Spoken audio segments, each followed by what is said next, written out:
Hello there and welcome.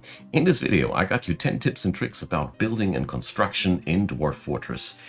I have various things here on my list, starting from logistical ideas to pure mechanical little guides that will help you out in getting your jobs done in whatever you want to build. I hope this video will be helpful for you, and let's get started with the first thing. Number one, whatever project you want to construct, try to get your materials sourced somewhere in the vicinity where you want to build. This has been one of my biggest projects that I've ever made in Dwarf Fortress. So the majority of building materials for the bridge that spans the entire ocean over here have been localized here. This is a stockpile zone that stores the blocks that we use, and while I was building this little monstrosity, I had several times stockpile zones. Like here was a pathway where I had these things stored while I was building those pillars.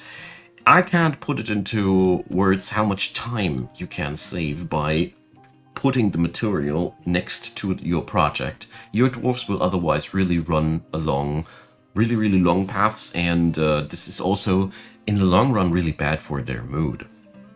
So, number two is a very little and useful thing that I wanted to introduce because I found it extremely easy once I knew it, but difficult before I knew it. So it's about how to dig a pit without breaking your neck. So you will need pits for various things in the game. Most of the time you want to dig a pit, for example, into an aquifer to get yourself a water source, whatever.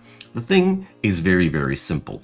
You determine where the top layer of the pit is supposed to be, and then you select an area which is solid underground, which is also very important, and then you just dig this layer, the topmost layer first. So something like this. So here you can now let your folks do their thing, and once that layer is done, you go on over to the next one. But don't go before the first layer has been cleansed. Also, you will need to have sort of an access shaft here eventually, so dig a stairwell next to that one, and leave open a little area here. This is important because eventually your dwarfs will otherwise have problems with creeping out of that pit. So what is the advantage of that method? If you just do it layer by layer, you have zero risk of cave-ins. If the area below you is hollow, it is really dangerous to do it like this. If you have a situations like this, tip number 4 will help you out, which is about deconstructing areas. So in a perfect scenario like this, you just now go for the next layer, you continue your little access shaft, so the folks that go downstairs here can still do their thing, get out of there. Here I dug into an aquiferous layer, so that's actually ideal. Double do that, and so now you see this place is starting to fill with water, and this way you can dig pits absolutely safe without risk of dying. The only thing that you need to take care of is that the access shaft has to be closed off afterwards by doors or walls or whatever. But you can now dig this as deep as you want to. The only really important thing is no hollow spaces below. So, number 3, I want to introduce to you methods how you can build new floors and levels wherever of your buildings wherever you want to quite easily. So step 1, you need stairs. Staircases that you construct are more to be understood like ladders and less like stairs, in all honesty. So if you want to put up a new building, a new level of your building, you start out with a staircase at the ground level, go up with the mouse wheel, and then you left click another time. Now select the building materials, and this little staircase now is acting like a ladder pole, where you can now construct your floor plates around that. So we're using our last material. Yeah, currently it says now no access because the stairwell ain't built yet, as you see there. We have to wait until the staircase has been built. If you are running DF Hack, you can also assign these jobs before, but let's assume we're playing vanilla here, and we are now able to just put these floors upstairs here, just like that. And basically you can now repeat this for whatever you want. You can now place another stairwell on top of this, or as many as you want to. Like I said, they basically act out like ladder poles. And when you want to go downstairs, it's basically the same thing. The only thing that is required to construct a stairwell downstairs is a hollow spot below the stairs. So currently we have a floorboard below, so that doesn't work. We would need to remove the floor, dig downwards with the dig channel command, and then you can just go for a stairwell. Or you just dig a staircase if it's a natural environment. But with this method, you can simply build as high or low as you want to. Like I said, try to understand staircases in a scenario like this more like ladders and less like stairs. It makes way more sense. And obviously we can build sky staircases wherever we want. Dwarf Fortress loves to defy the laws of logic, and this is one of the many, many examples. So number 4, rules of deconstruction. So when you want to deconstruct an area, and let's just say I want to deconstruct this room, very important first thing, you shall not under any circumstances do this. This, in this circumstances, would lead to, at some point, some dwarf dislodging the wrong plate at the wrong time, and then you will have parts falling down, resulting in a cave-in. Very deadly. It can easily smash down the most resilient of dwarves. So what you want to do in a scenario like this is quite pesky, but it is a necessary evil. What you do now is you go layer by layer. So you start out with this one, then you wait until these parts are all deconstructed, and then you go for the next layer, and then for the next layer, and then for the next layer. Hurrying is your worst enemy in this part. The logic is very simple. Whatever is no longer linked orthogonally, that is these 4 dimensions, north, east, south, and west, whatever is no longer attached to something into one of these 4 directions falls to the ground. So if one part of the floorboards would be only diagonally attached anymore, boom, stuff falls downstairs, pain is inflicted. And if you just take your time with these things, nothing bad can ever happen with the deconstruction. Alright. Which brings me to number 5, some tips around water. So, water is really, really a cool stuff to work around, and it obeys a few rules. First up, if water falls down, it will splash back up as many levels as it fell down, -1. So if we would pipe our ocean here downstairs 5 levels, it will splash back up 4 levels. Unless you have broken the water pressure before. It's a very, very obscure little concept, but it goes like this. So you would be digging a shaft like this, and then let's say we pipe it downstairs like there, only hypothetically. And now, let's delete that one. And now we want to make sure that the water is no longer pressurized. And this is attained by forcing the water to go through diagonal tiles. The moment water passes through a diagonal tile, it loses its water pressure and will fall down peacefully without flooding your area. The real big problem with this splashback up effect is that it can automatically and instantaneously transport stupendous amounts of water in one turn, because the game will then ignore for a moment the flow speed because of water pressure. It'll just jettison all that water into your fort. So that is why breaking the water flow with diagonal pieces like this, the easiest way. So just do something like that, where the water is starting to fall down, and just to be safe at the end of your trip, and you're golden. And the last thing is, wherever you have water working, I strongly recommend you to work with a permanent on and off switch for it.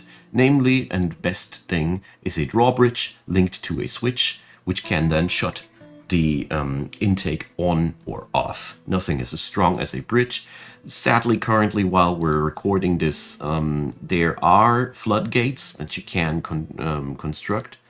I even forgot where they are. That's so rare how I use them. But floodgates can be blocked by items. Bridges cannot. End of the story. Now, number 6. When you are constructing something outside the world or downstairs in the caverns, you are entering an area where there is not automatically a roof above you. For example, in this area here, this town here has always a roof above each of the levels. So this level has a roof above it, this level has a roof above it, and so on. Out there, this is not the case anymore. So if I build a wall here, it's just no roof automatically on the next level there. Why is that important? Because invaders can climb walls and just mess up your day. Long story short, whenever you build something outside, roof it. It goes even as far as some items cannot be even placed if there is no roof. Beds, for example. So you can use a bed to check on out if roofing has worked as intended. This is very important for outside fortresses where you don't want your invaders to enter your fortress easily, but also in caverns when you, for example, want to do an underground farm, you always scroll upwards and look. If there is if it's looking like this, this means open space above you. And this means you need to put a roof on top of that, otherwise you'll be in trouble eventually. So number 7, one step at a time. I can't stress out enough how important it is to not put up majestic work orders all at the same time and then keep going with new work orders and keep going and keep going. Your dwarfs usually work like this. They go for the latest job first and the oldest job last. So this will lead you to the problem that eventually nothing will get done anymore, because they're just running after the newest jobs and the oldest ones don't get done anymore. Therefore, plan your next step. Sufficiently large projects like one floor of a building, a roof of that building, the walls of that area, the staircases for this and that, whatever might be the case. And once that's done, move on over to the next one. And if that's not possible because you're an impatient person, use trick number 8 and use the blueprint functionality. So here we can change into blueprint only mode, and now all of our commands are blue like this. We can also change now these selections back into, oops, was the wrong button, back into regular work orders by using this tool, or back into blueprints if you'd overdone yourself and you decided to delay that. This is really, really important and powerful. Blueprinting can give you also the capability to pre-plan areas for further usage, for example. It's a really powerful tool, and you can even go and use blueprints to stop people from auto mining. So if you have auto mining here, dig only ore and gem activated, and you don't want the last point breaching into the caverns, for example, you can easily just make it so. Here, this is the deepest caverns ever. So just mark the last part of the ore seam as a blueprint and you're good to go. I hope I will find something. Ah, finally there. So here, let's pretend that this would be an ore seam. If you mark them like that, and then the auto mining will not breach them ever. It's just not happening because they're not allowed to. So number 9, plan commutes.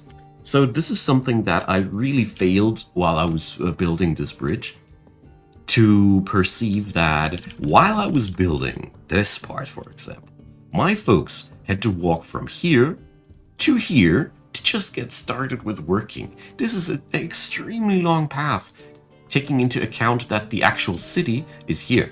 So when you have really long paths, 2 things help me out a ton. For one, only one faraway project at a time, following the previous rules, and after that project is done, try to make the next project closer to the heart of the city, or just pass a month without doing anything. I've made the experience that these extremely long paths to locations really dry out the folks. They get super mad eventually, and yeah. What helped was just giving them some off time in between. You can also mitigate that by going and assigning people to the construction jobs specifically and swap them out with well-tempered people. Here, the daylight and the water eventually really pissed them off, and I had quite some unhappy dwarfs. Number 10, the last tip on the list.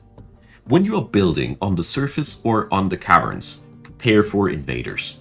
This means your fort should have a emergency switch here, for example, for this bridge that will make this place go shut, and you can't just move your workers away. The thing is just very simple. Workers are very, very susceptible to fighting. And when there is a raid happening right next to your workers, that can lead to mass dying. So things that help. For one, an entry or exit that is quickly sealable, but also a barracks of legendary fighters right next to that area that you can station if necessary. Does a really, really wonderful trick. But whatever you do, always keep in mind that attackers from subterrane or from the surface will be regularly happening. And not taking precautions can be really, really bad.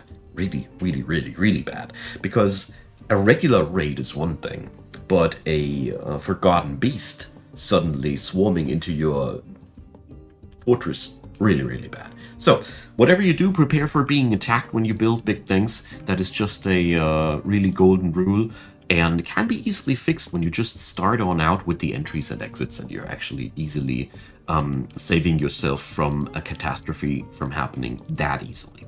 So, my friends, that is 10 things that I meant to tell you.